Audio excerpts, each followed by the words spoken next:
Today we're very used to the idea of showing our photography on websites. But of course photography existed before websites existed, and so did commissioning photography. And in those days it was much more difficult to get your work seen.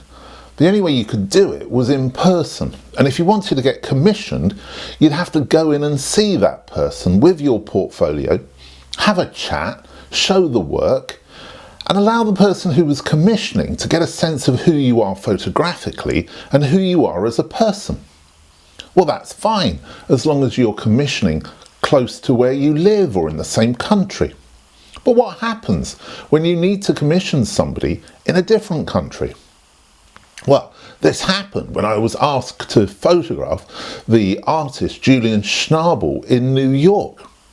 I needed to find a photographer. I was the art director at the time of Tatler magazine in New York, and I needed to find somebody who was going to do a good job.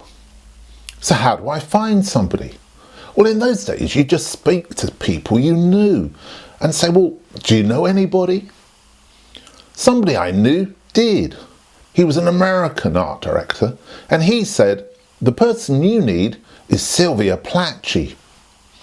I had no idea who Sylvia Plachy was. However, what did I do in those days?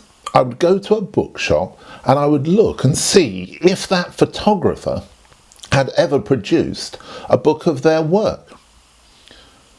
I was based in central London, and so I'd go down to the Haymarket to the design centre, which had a big library section, and I'd have a look, as I say.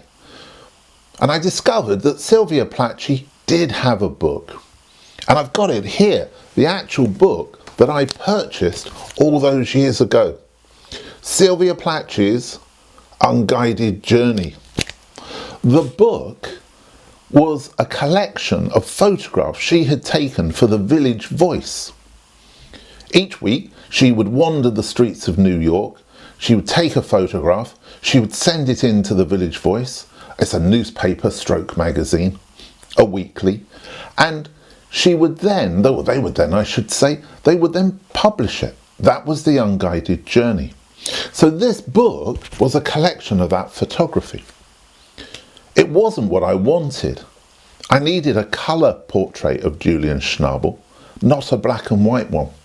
And all the photographs in the book were in black and white. However, I managed to get a telephone number for Sylvia, and I rang her in New York. I said to her, I really love the book, I love the work, but what I need is a colour photograph. Well, the book comes with a floppy disk single, just put in here. Oh, all that paperwork just fell out, a whole load of letters from Sylvia. Well, in the book, as I was saying, there it is, it's actually at the back. There is a single flexi disc, and that's written by Tom Waits and performed by Tom Waits. And the idea was that you put the record on as you were looking at the pictures. The music was an accompaniment to the photography. Sylvia said to me, well, if you listen to the music, you'll see the colours in the black and white. I couldn't really argue with that. I thought it was a great response. I said to her, great, go and take the pictures of Julian Schnabel and send them to me. When they arrived, she had photographed him in black and white, but she'd also photographed him in colour. And that was a real lesson for me, that actually leave it to the photographer. And when the situation is right, you will see the colour in the black and white. Hope you enjoyed this story, and if you have, go on to some of our other snapshots and hear more stories from behind the scenes of the world of commissioned photography.